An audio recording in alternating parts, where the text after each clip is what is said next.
Is your iPhone's Face ID not working properly? Maybe it's not recognizing your face, or you just want to set it up again from scratch.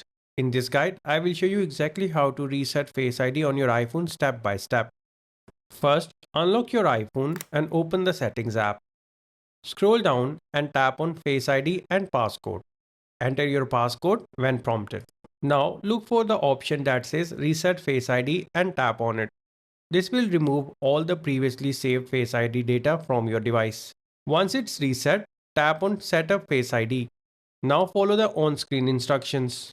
Position your face inside the frame, move your head slowly in a circle, and complete the scan twice for full accuracy. After that, tap Done and your Face ID will be set up again. If Face ID still isn't working after resetting, try these fixes. Make sure nothing is covering the front camera, clean the true depth camera area, restart your iPhone, and ensure your face is clearly visible with no heavy obstructions like sunglasses in low light. That's how you can reset Face ID on your iPhone. It's a quick fix that can solve most Face ID issues. If this video helped you out, don't forget to like, subscribe, and check out more iPhone tips and tricks on iOS Hacker. Thanks for watching.